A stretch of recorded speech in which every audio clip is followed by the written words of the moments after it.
So we are now recording, and Pat, you can take it away. Okay, welcome to the regular council meeting of April the 7th, 2020. Call to order and a moment of silence.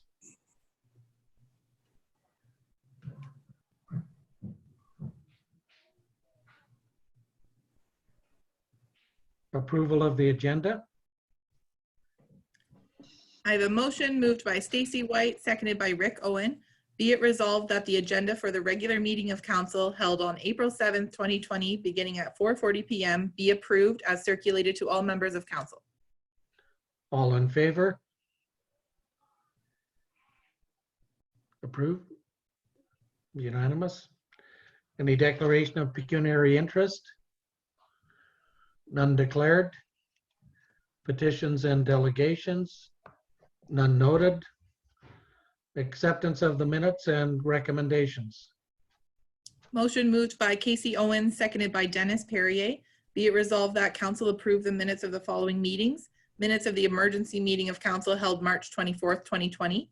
Minutes of the special meeting of council held March 24th, 2020. And minutes of the special meeting of council held March 31st, 2020. All in favor? Approved. Reports of municipal officers and communications. 6.1. I believe, is that Rick? Are you going to, or no, it's Claudette? I don't believe Claudette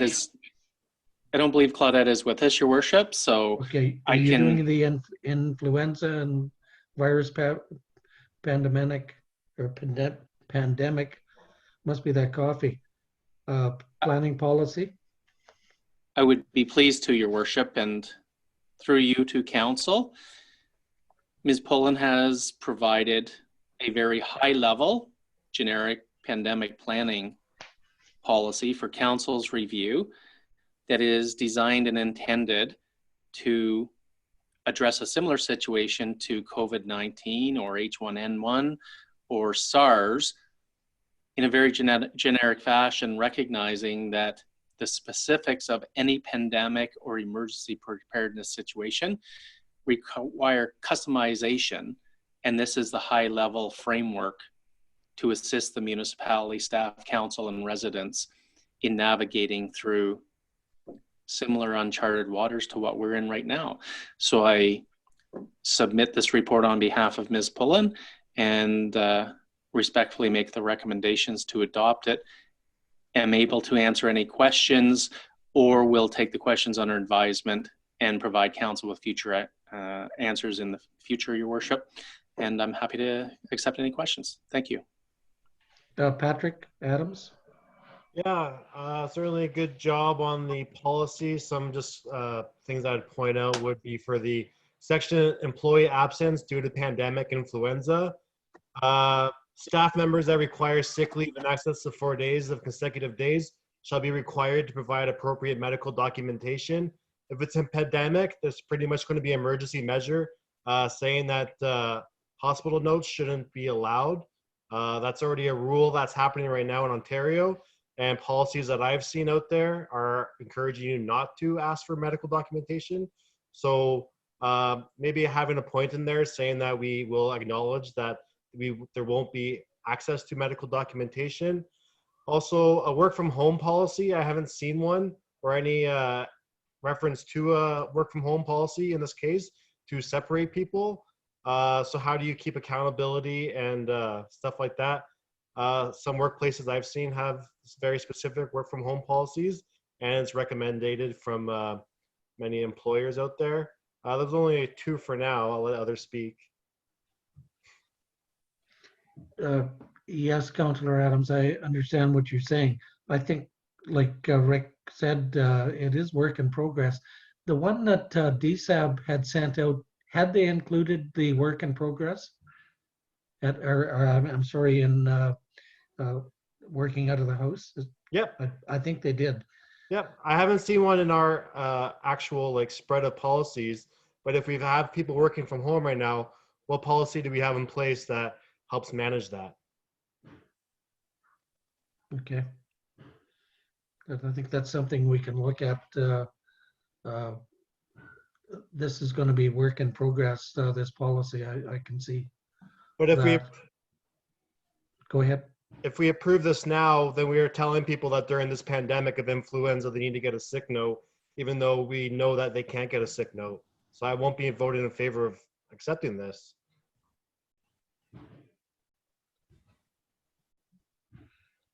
Any further comments or concerns? Rick, can that, I'm sorry, Councillor Owens?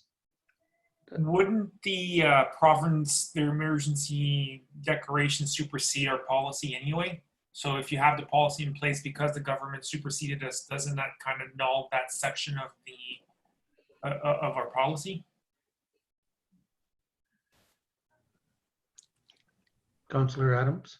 No, go ahead, it's Frick. Thank you, Your Worship, through you to council. So yes, provincial legislation, provincial directives, provincial orders would supersede any municipal bylaw, directions or guidance. And this policy, Ms. Pullen has formulated it as a very general, high-level guiding principle document that is designed to address a lot more flu and pandemic situations than just COVID-19. The 4 days can easily be waived in certain circumstances. It's provided as a means to establish a guideline and can be modified for specific situations, as the province has done, if that provides any reassurance for council. So we've listed the working from home protocols as a next step process in the event of a pandemic. But what I can honestly see, Your Worship and Council, is more stringent guidelines coming down from the provincial government with respect to pandemic planning, and potentially even rolling it into emergency preparedness and the Emergency Preparedness and Civil Protection Act as part of the hazard assessment or hazard identification and risk assessment, the HIRA planning documents, because these events seem to be coming more often than ever before. If we look back to SARS, H1N1, and now COVID, we have to have better mechanisms in place to react to them when they do occur. I hope that assists and makes sense. Yeah, I tend to agree. I think this is a bit of a, not just a wake-up call, but a learning process at the same time, that it's going to have to be more defined for different pandemics.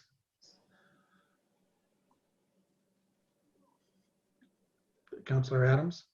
Influenza, I think COVID-19 is a part of that. So if the province declares it, it's just other policies I've seen and other recommendations from lawyers out there on their news feeds is pretty much that we need to make sure that people do have the time off and they won't feel susceptible to have to work and hide their symptoms to have to continue working, right? So if we're going to approve this, I hope at the next meeting it comes back that says may not be required to provide appropriate medical documentation rather than shall be required. Just wording, because it's policy. It's not just a framework. It's a policy that this is our guiding force. We don't just pick and choose. It's what we decide. Councillor Owens? Go to Councillor White first. She's had her hand up for a bit now. Oh, sorry. Councillor White? Oh, thank you. I do second Councillor Adams' thought process on this. Even in healthcare, we're kind of moving away from the necessary doctor slips that used to be in every policy and procedure out there. I think as things develop, we see the necessity to grow with the times. At one time prior to the fire that we had locally, a lot of local companies didn't have a plan for forest fires. So I think we're seeing that now, that we do see the need, and it should be evolving as we see fit. I agree. Councillor Owens? Can we just pass it and remove that stipulation of the policy, or does it have to be brought back to us next week or in 2 weeks? Rick, could you comment? Certainly, Your Worship. Through you to council. I think that's an excellent compromise. If council's comfortable with that, it resolves the issue and moves the yardsticks forward. Okay, I'm fine with that. Megan, do you want to read the resolution with also include a direction? Yes, just working on the wording here. Okay.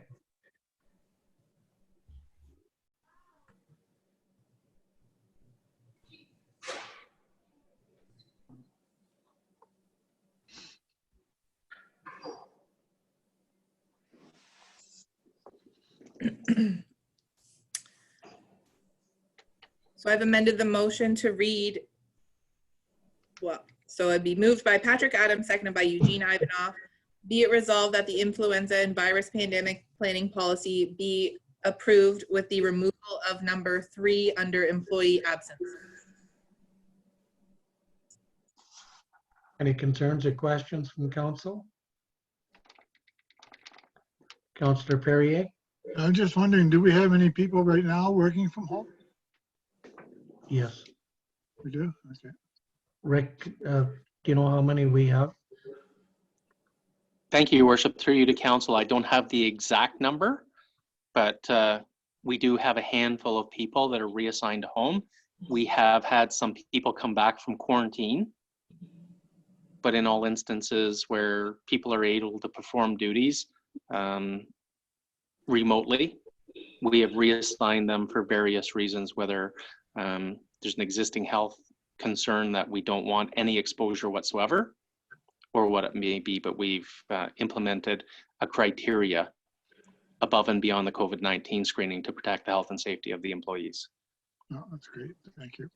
Yeah, and that includes myself. I'm now working from the house since last Friday. Better to be safe than sorry. Ashley, I wonder if we could just confirm there was when we had a meeting and the bylaw enforcement officer and somebody who was working with her were working out of our boardroom. Has that been rectified and she's not coming in the office? It's nothing personal. It's for the protection of our own workers and ourselves who attended that meeting. Thank you, Your Worship. Through you to council, yes, we have, she's no longer in any of the municipal buildings at this time. Thank you. All in favor? Unanimous? Approved?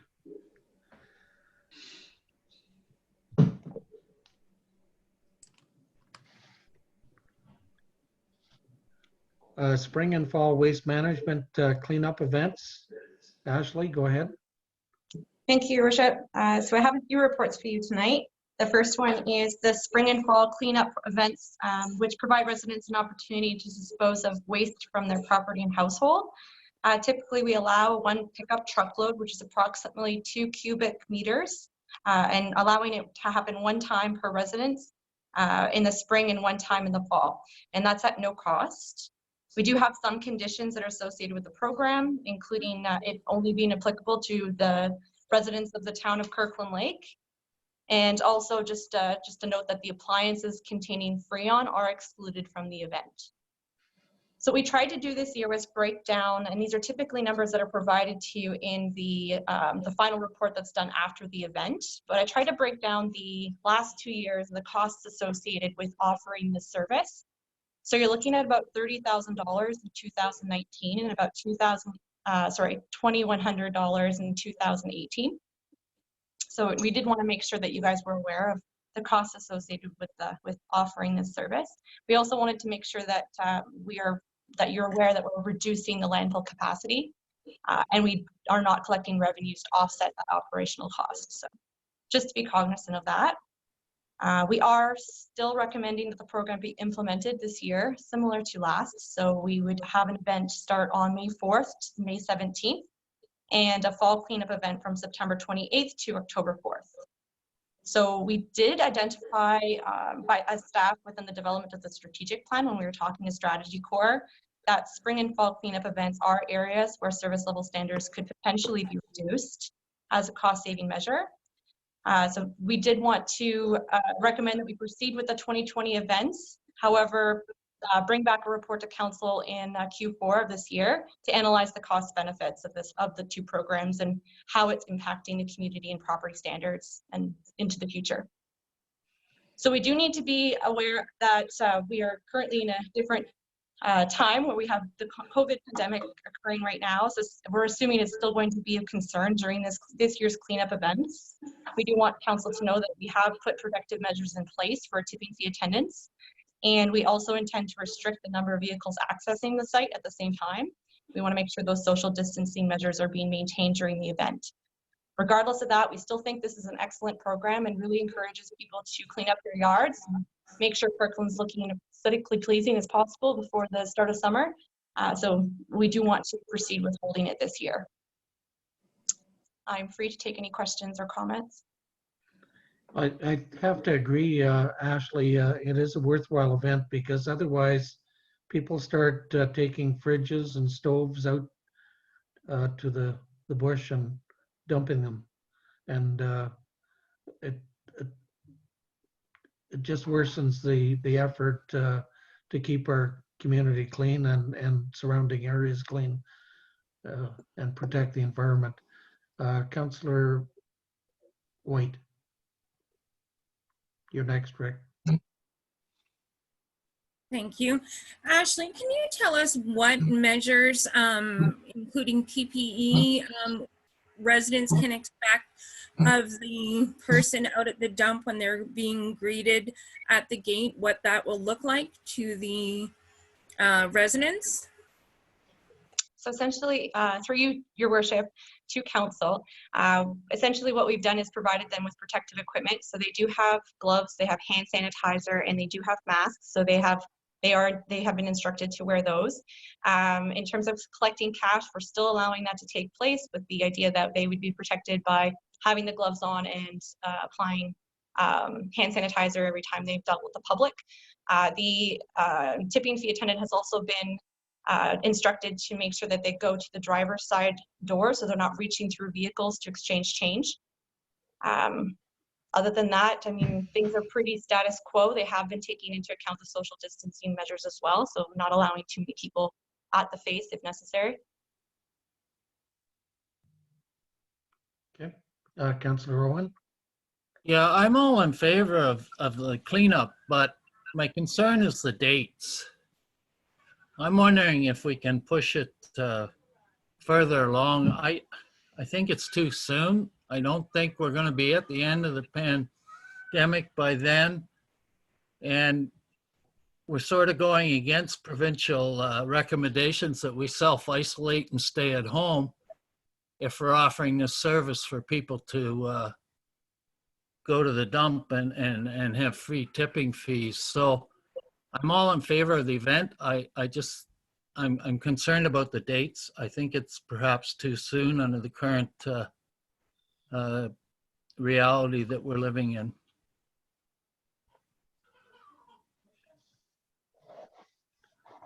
May 4th and 17th is the proposed dates, right, Ashley? Through your worship to council, yes, you're correct. That's not very far off from what Councillor Owen is saying. Are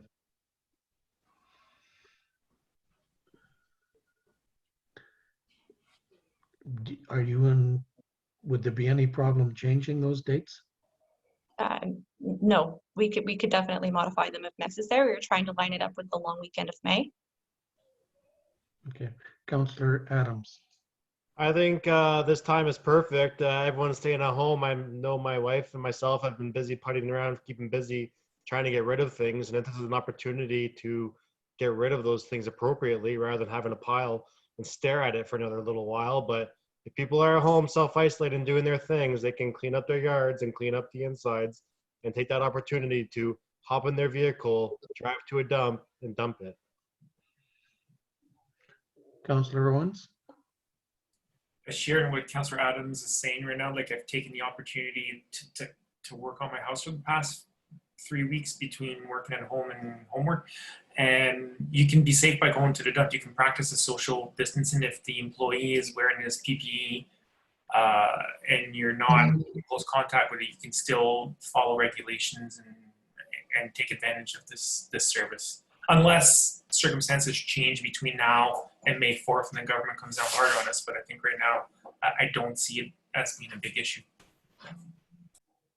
I think actually we could adjust those dates if that, if the province is extending the stay-at-home policy. Is that fair to say? Through you, to worship, to council, yes, of course. If there's any further directives that restrict us a little bit more, we definitely bring that to council for to just keep them up to date with that. Okay. Any further comments? Councillor Perrier. I was just wondering, is there any possibility of getting one of those portable debit machines out there?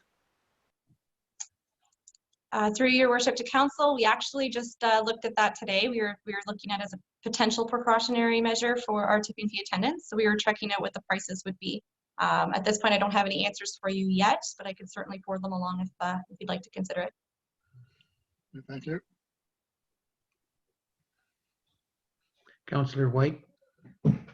Yes, I do appreciate Rick's point about the social distancing. However, I've been sent pictures already today of members of the public dumping their garbage in places on commercial property where they shouldn't be. So I think we have to kind of get on top of this, because otherwise we're encouraging people that don't appear to enjoy following the rules to just dump on other people's commercial properties. Okay. Ashley, I wonder, can you confirm, as far as the staffing during this period that we're in right now, there's the gentleman that works at in the little shed there, but is there two people would be working during this period or after during cleanup week, or is it just one person on duty? Through your worship, to council, there's typically only one tipping attendant at a time. We have three staff, two currently working at the landfill, and then they share their time there. So there's never two full-time staff at the landfill. So this won't change our regular methods. No, we do increase hours. So we allow for a Sunday from 12 to, I think it's 8 to 4, 8 to noon. So there's an extra 4 hours that is getting charged, but that's the only difference. Okay. Councillor Ivanov.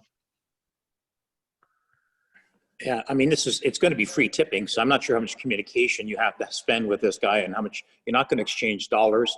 You're not going to, the only thing you're going to exchange is probably your name and address, I'm guessing. You're not going to be touching hands. You're not going to be kissing face. I can't see any issue there. You know, it's just a matter of, hey, my name's Eugene Ivanov. I live at whatever address I'm at, and boom, that's it. It's a done deal. So I don't see the issue with going there and, you know, unless you're doing something different. If you're bringing a fridge or something out there, you might be talking to them and actually paying for the $25 to bring a fridge in. But that's about it, I would think. Councillor Owen. Yeah, there's also the issue of how much spaces there are going to be where the people are dumping off. Last year, as the event went on and on, that space got smaller and smaller, and there wasn't room for more than 2 vehicles. It was very cramped quarters down there. So we're not just talking about our staff member. We're talking about 2 people being close together when they're emptying their garbage. And I don't have a big problem. Like I say, I'm in favor of it, and I get what Patrick's saying. Now's the perfect time for people to be cleaning up the yards. I agree with that.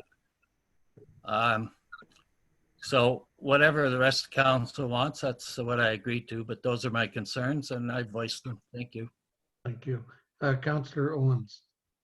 You Ashley mentioned earlier that there's going to be control through the gate, the amount of people that are actually allowed to go in on the site. That's, I mean, if you can control the amount of people that go into a grocery store, you can certainly control the amount of people that go into a dump with a gate there and they're sitting in their vehicles. So unfortunately, it's something we have to get used to. If you can't go in right away, you just wait in line, and when you're ready to go, then you'll be allowed onto the site to dump your garbage. Yeah, I think people will be understandable under the circumstances. Life has changed. Yeah. Megan, is this coming up as a resolution now or as later? I do have a resolution prepared. Okay. It's moved by Rick Owen, seconded by Dennis Perrier. Be it resolved that report number 2020-dev-002 entitled Spring and Fall Waste Management Cleanup Events be received, and that council approves May 4th to May 17th as Spring Cleanup Week and authorizes free tipping at the landfill site for residential taxpayers only. That council designates September 28th to October 4th as Fall Cleanup Week and authorizes free tipping at the landfill site for residential taxpayers only. That council designates the Public Works Department's parking lot on Dunfield Road as the local waste electronics drop-off point during spring and fall cleanup events. And that staff be directed to present a report to council in Q4 of 2020 analyzing the cost-benefit analysis of free spring and fall cleanup events and the impact on community and property standards in the future.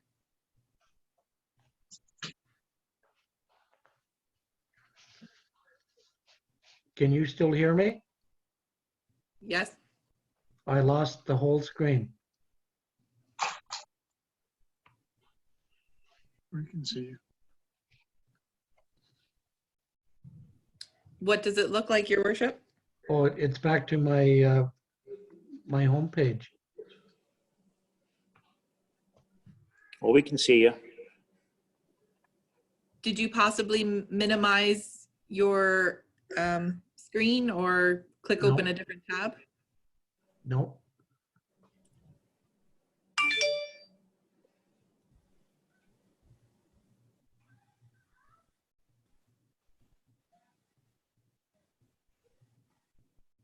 I might have to go out and then come back in.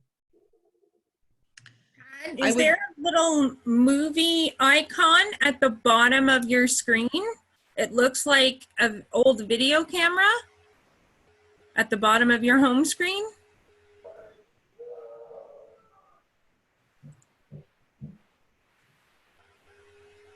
Blue.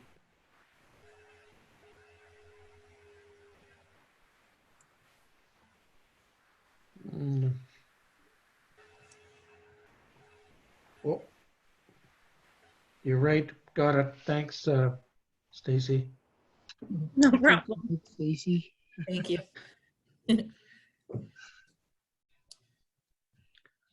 Okay, all in favor? Well, I just got one quick question. Sorry. I just wondered, there's no mention about the electronics and all that kind of stuff in this here. Is that coming out of a different section? The electronic stuff that's going to be dumped by the Works Department, I believe? There is dates, isn't there, Megan? You just, to go back here, you mentioned electronics. Gee, maybe I missed it then.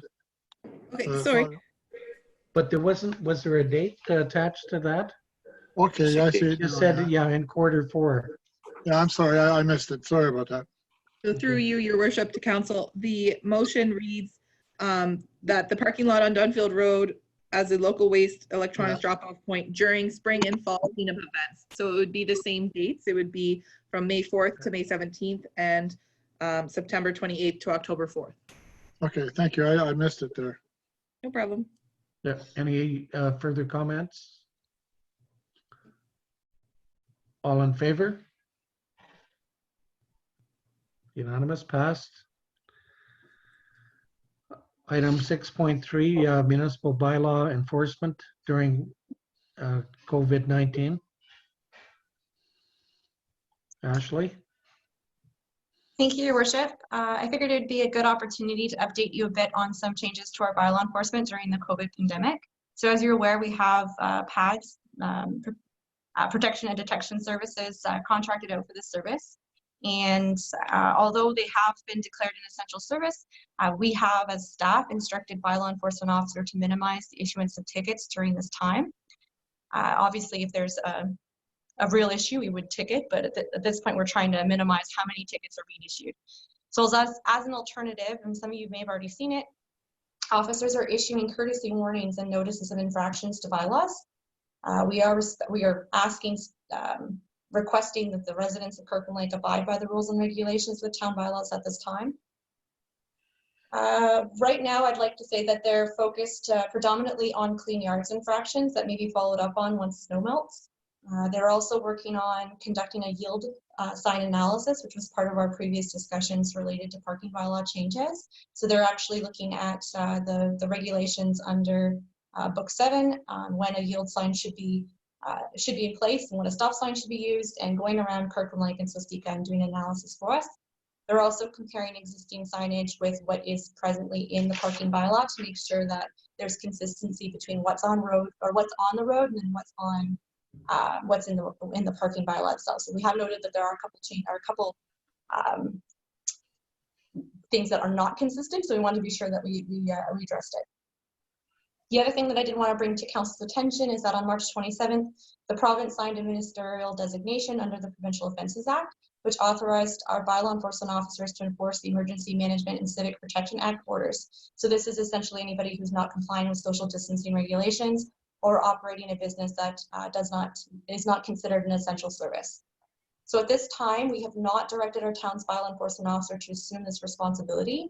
I have been in contact with the detachment commander of the OPP, and he has specified that locals have generally been abiding by those rules and regulations, and he will keep us apprised as to whether assistance with enforcement of the emergency orders is required.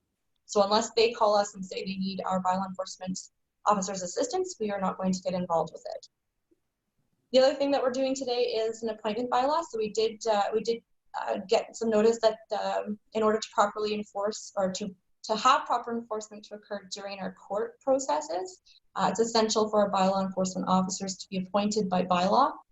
It's important to note that this is not going to be a change in service. It's just a housekeeping item. So I did want to mention that PADS has also hired a second enforcement officer, and we are recommending that she, which is Katrina Filiam, be appointed by bylaw as well to enforce the bylaws within our jurisdiction. So yes, there will be budget implications with some of these changes that we've made just during the COVID pandemic. Our bylaw enforcement officers typically bringing in revenues between $2,500 to $5,500 a month.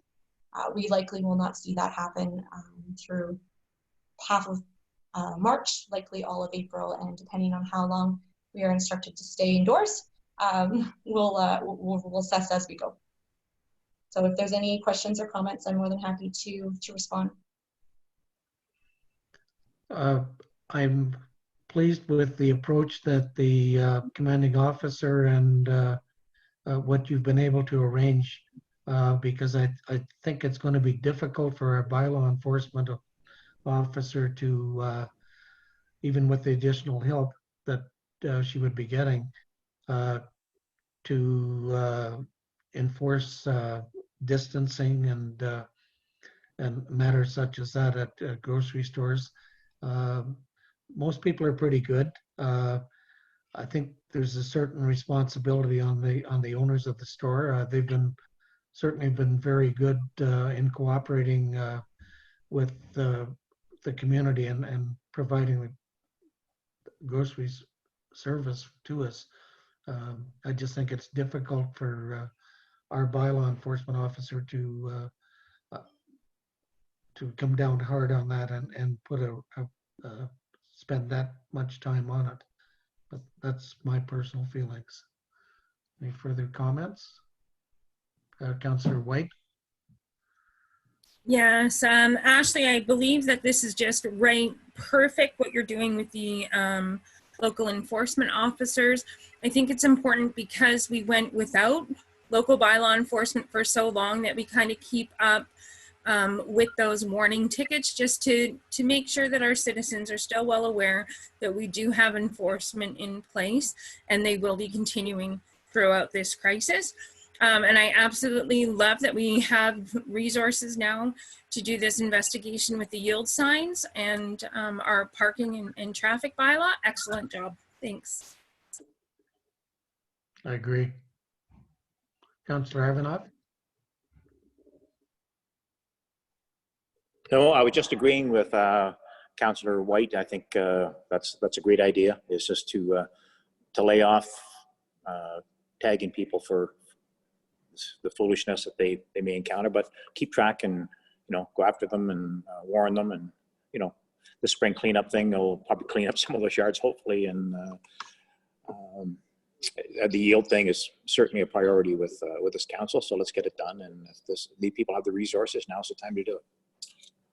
Yeah, and I think overall we're getting the message across that in the past years, not purposely avoided, but we didn't have the manpower or staffing to enforce the bylaws. So now that we got it back on track, we can't let up.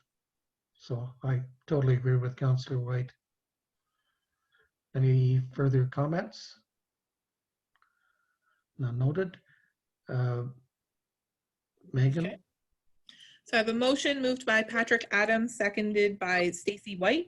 Be it resolved that report number 2020-dev-005 entitled Municipal Bylaw Enforcement During COVID-19 be received, and that a bylaw be presented to council to appoint Daniela Gagnon and Katrina Filion as municipal bylaw enforcement officers for the town of Kirkland Lake. All in favor? Unanimous? Whoop, sorry. Screen went on me again. Just a sec. Can we have that vote clarified? All in favor? Unanimous? Passed?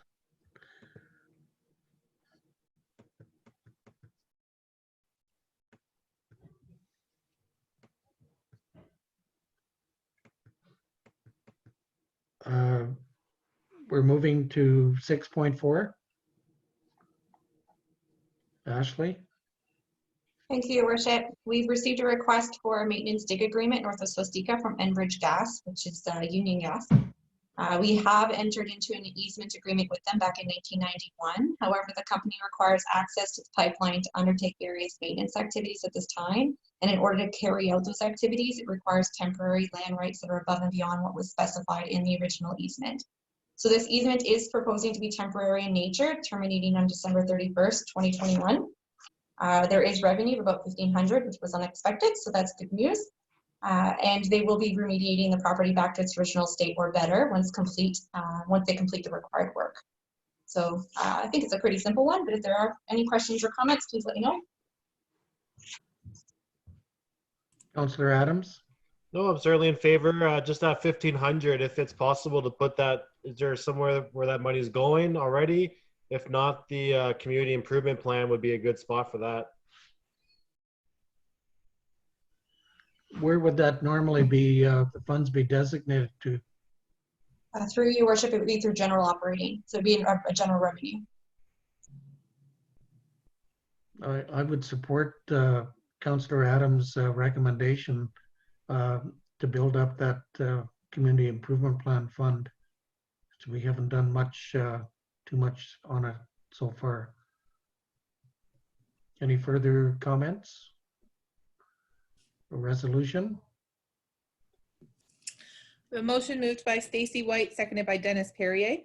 Be it resolved that report number 2020-dev-006 entitled Enbridge Gas Inc. Request for Maintenance Dig Agreement North of Swastika be received, and that staff be directed to present a bylaw to council to authorize the mayor and clerk to sign a maintenance dig agreement with Enbridge Gas Inc., and that council directs staff to allocate any revenues to the community improvement plan. All in favor? Passed, unanimous. Item 6.5, proposed parking bylaw amendments. Ashley Bilodeau. Thank you, Your Worship. Back to parking bylaw. I'm sure you guys are all excited. So just to look at what we're changing in this report specifically, we did talk about adding language pertaining to municipal parking lots specifically. I also wanted to address the request for the elimination of parking restrictions on the north side of Government Road from the old Service Ontario building down to the Dental House driveway. So in this, just to give you a little bit of background, staff did recommend that language be added for the parking bylaw to deal with the enforcement of parking lots. Council suggested that overnight parking could be permitted during the summer months when we're not on street. Staff were concerned with the parking of recreational vehicles and still recommend that certain provisions be added to eliminate that risk. In the winter, however, it is important to restrict parking to ensure winter maintenance activities are performed efficiently. So the parking in municipal parking lots is generally enforced from 12 to 7:30. At a recent council meeting, we had requested, or council requested, that be extended from 12 a.m. to 2 a.m. to allow to convenience patrons for at the restaurant or bar. On February 18th, I think this was the last time we spoke about this one, there was a downtown business owner who was inquiring if the town could convenience early morning workers by reducing the parking restrictions to allow a 5:30 a.m. parking in municipal parking lots. So we did talk to the roads foreman and regarding the Kirkland Street lot specifically, it's already done by 5:30, so it doesn't affect or interrupt winter maintenance activities at this time. Looking at the parking lot on Water Lane, which was brought up at that same council meeting, the roads foreman has noted that there would be added costs associated with the request for staff to go back after the vehicles have left to clean up the remaining snow and a reduced level of service, or it would result in a reduced level of service because the lot would not be maintained sufficiently if they didn't go back to clean it up. So what I did was I identified what would be listed in the parking bylaw. So if there's any concerns with the wording on that, please let me know. The bylaw will be presented at the next council meeting if council is satisfied with this. The second item was the elimination of parking restrictions on the north side of Government Road by the Dental House. We do recommend that this parking restriction be removed to allow parking between the driveway and the old Service Ontario building. This was actually enacted to accommodate the buses that were coming in and out of there. So they were having visibility challenges at that intersection. So the only exception to this is just wanted to emphasize that there is a fire hydrant there. So there would not be allowed parking within, I think it's 3 meters from either side of the fire hydrant. Other than that, there would be some budget implications associated with the installation of new signs. But that's all I've got in terms of this report. So again, happy to take any questions or comments. Councillor White. Sorry. So Ashley, has the Dental House been made aware that we were going to be looking into changes, or will they be made aware that the restrictions have been lifted if this council votes in favor of that? Through your worship, we have not notified them at this time. If council is favorable to removing them, we would certainly let them know.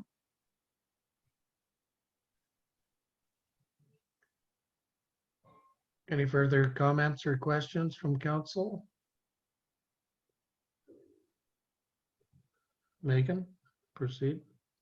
I have a motion moved by Rick Owen, seconded by Patrick Adams. Be it resolved that report number 2020-DEV-008 entitled Proposed Parking Bylaw Amendments be received, and that staff be directed to prepare and present a bylaw to council to amend the parking bylaw number 15-017 to 1, add language pertaining to the municipal parking lots to reduce time restrictions during winter months and regulate the parking of recreational vehicles in municipal parking lots, and 2, eliminate parking restrictions on the north side of Government Road from the old Service Ontario building driveway to the Dental House driveway. Questions, concerns? All in favor?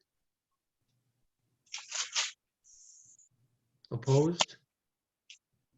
None? Passed. Introduction of school safety zones and review of community safety zones. Ashley Bilodeau. Thank you, Your Worship. Another parking bylaw modification proposed. So while conducting an analysis of the potential expansion of a community safety zone near St. Jerome, staff became aware of Bill 90, which was passed back in 2016, which regulates school safety zones. So I did a brief breakdown of the differences between the community safety zone and a school safety zone. They're there in the report for you. As a result of the new information, however, staff are recommending that council proceed with an update to the town's parking bylaw to ensure compliance with this legislation that was enacted by Bill 90. So the updates, just so everyone is aware, would include public consultation, meetings with each school board, adding a definition to the parking bylaw, and defining a distance for each of these zones, creating a new schedule for the parking bylaw entitled school safety zones, and reviewing legislated signage, roadway markings for each zone that we currently have in place, and adjusting them, adjusting the operating budget to implement these improvements. So it's not to say whether what we have currently isn't good enough or is adequate enough. It's just to do the analysis to determine whether or not the community safety zones we have now, whether we just change the name of them and they all comply, great. If not, we'll make the necessary changes. So as part of this update, staff are also planning on reviewing the applicability of the community safety zones that we currently have in place, which will include looking at the community safety zone on Goldthorpe, which was requested by council, and also looking at the potential introduction of the community safety zone in Swastika, which I promised Councillor Perry.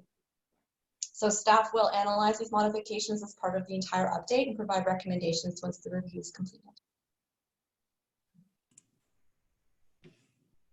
Comments or questions from council?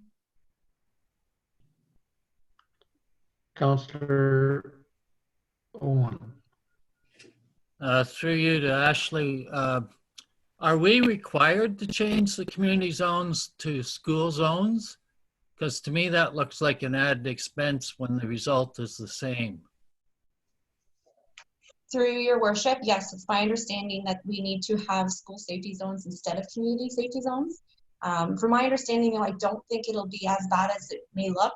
I think a lot of the things that we already have implemented are probably meeting the school safety zone criteria. So it's not going to be a huge hit, but it is something we want to look at and make sure we're compliant with. Councillor Owens? Yes, your worship. The price of changing signs alone is a pretty scary prospect for the number of signs that we have up saying community zones. So I'd really want a clarification on whether or not we have to do it or whether it's just suggested that we do it. Because if the community safety zones we have now are doing what they should be doing, it seems to me we're just throwing money away if it's not legislated that we have to do it. So through your worship, I will verify whether or not the community safety zones need to be changed to reflect school safety zones. But if I'm looking at the legislation as it's read, school safety zones shall be regulated. That's the wording I'm getting. So to me, that means it has to be done. But I will verify whether or not the signs that actually say community safety zone need to be modified to school safety zone, or whether what we have right now is adequate enough. I'll be sure to verify that.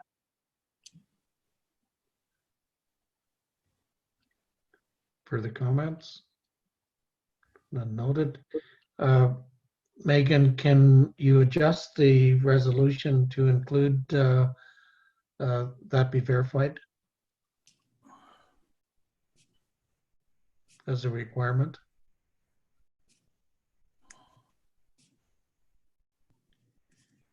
Okay.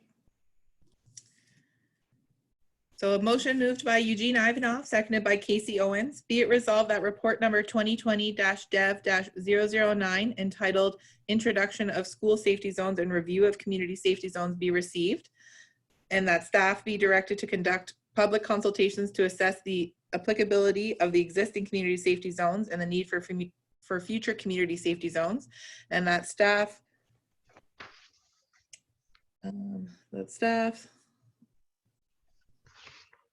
sorry, I can't read my own writing here. That staff be directed, that staff be directed to verify if changing signage is necessary. Any further comments? All in favor? Unanimous. Eugene, I can't see your hand. And Stacy. Okay, unanimous, passed.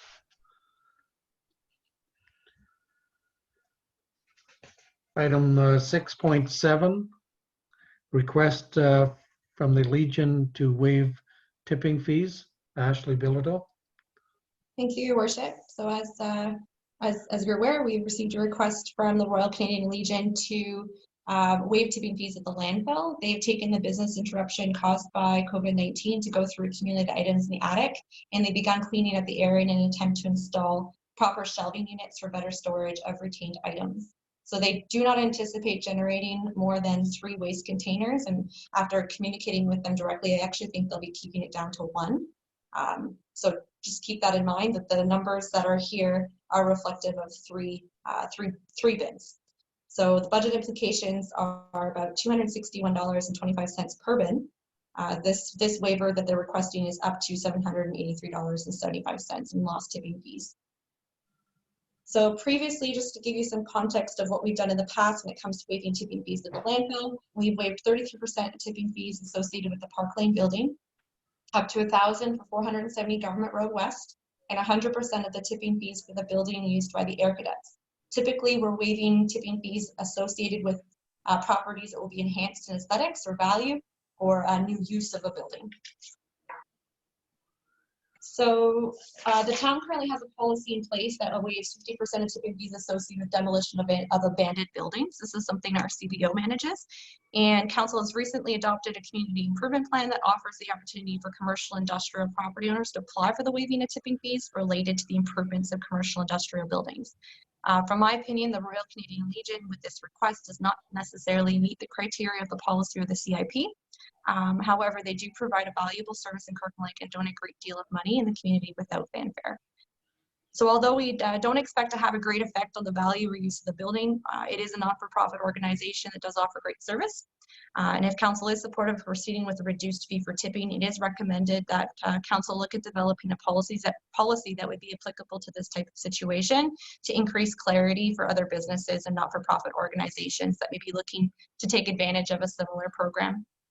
So at this point, it is recommended that council limit the waiving of tipping fees to no more than 30% in order to remain in line with the most recent offer to the owners of the Park Lane. So that would be 1 bin at the $261.25.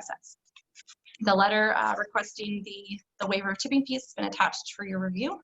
And again, I'm happy to answer any questions or provide any answers to the questions you may have. Councillor Owens? I feel the comparison to the owners of the Park Lane isn't fair for the Legion. I mean, one's a non-profit group that helps out the community a lot, and the other ones are business owners trying to save a buck.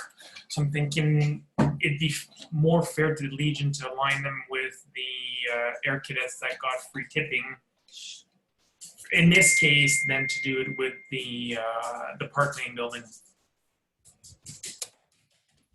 Yeah, and I think if we look back history-wise, we've done given considerable consideration for the curling club and other not-for-profit organizations. So the Legion is a vital part of our community.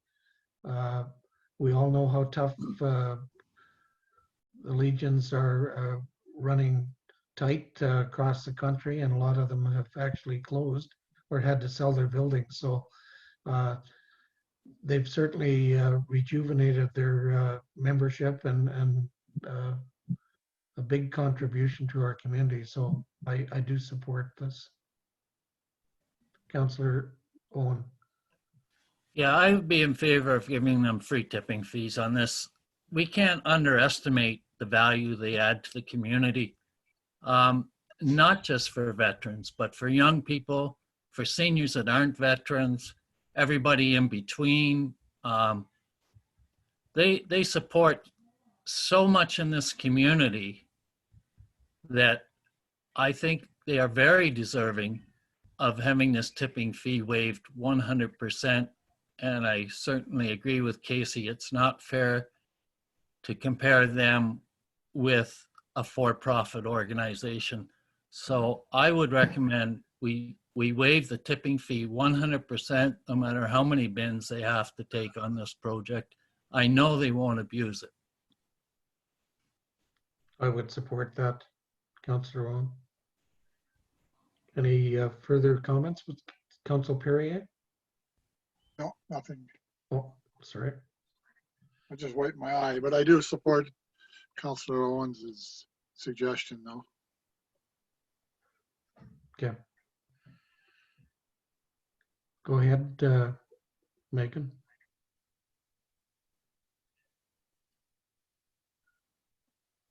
With the 100% recommendation.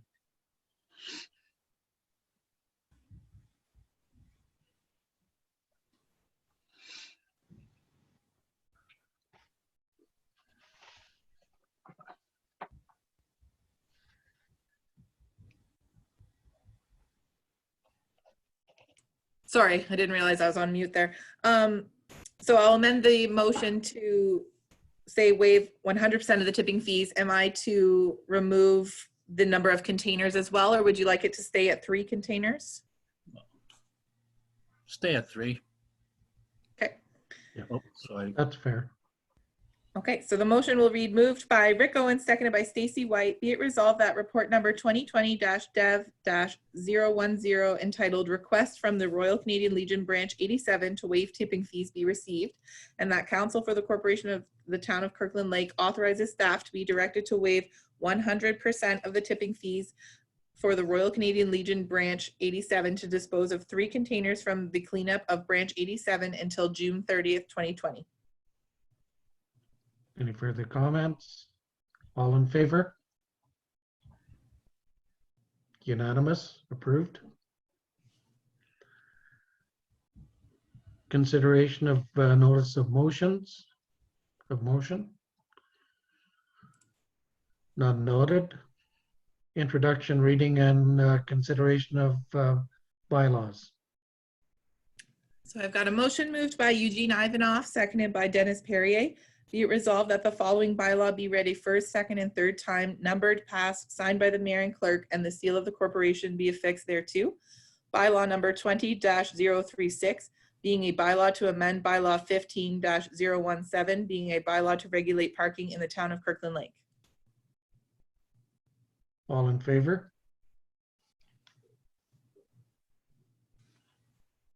Passed, unanimous.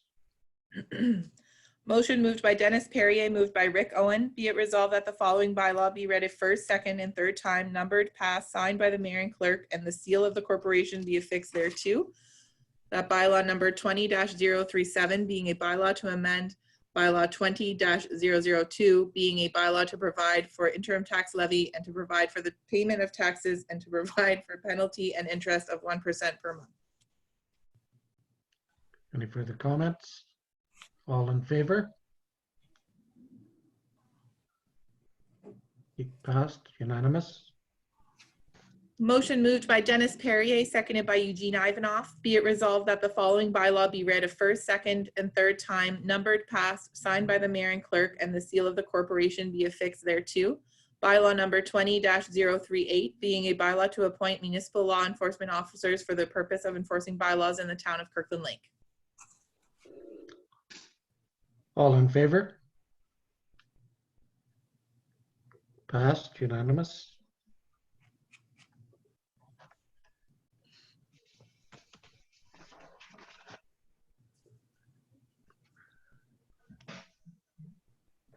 Question from council to staff.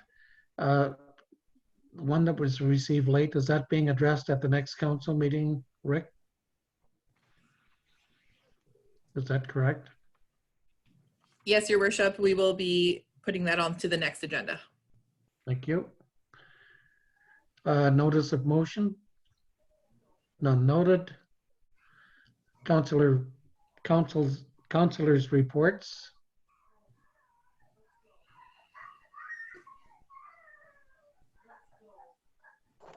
None noted. Moving into the closed session in camera.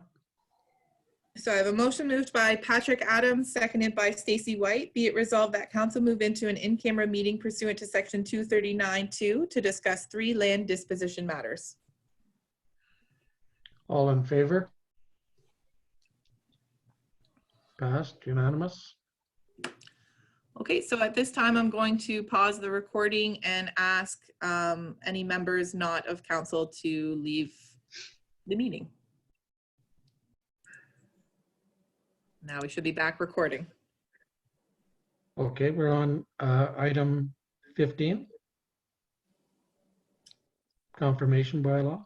So your worship, number 14 matters from closed session. If you wanted to note, Are there any matters noted from the closed session? None noted. Confirmation bylaw. sure. Your worship, is there something that you wanted to note from the closed session? Oh, Are you talking about this declaration of conflict of interest? Yes. I note on the property described as 5153 Prospect Avenue. No, which one was it? No, the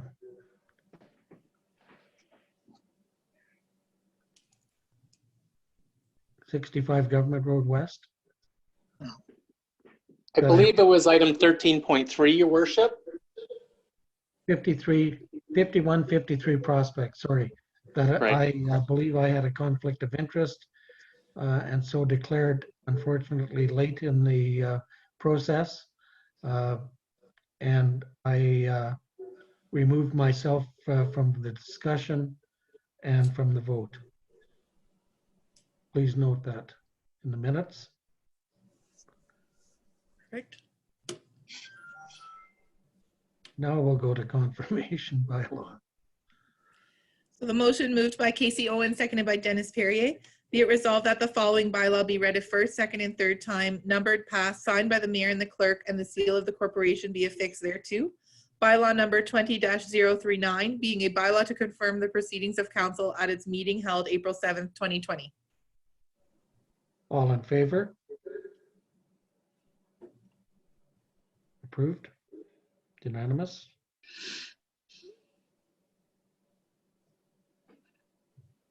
Adjournment? Motion moved by Stacy White, seconded by Casey Owens. Be it resolved that council adjourn the April 7th, 2020 regular meeting of council. All in favor? Approved. Thank you.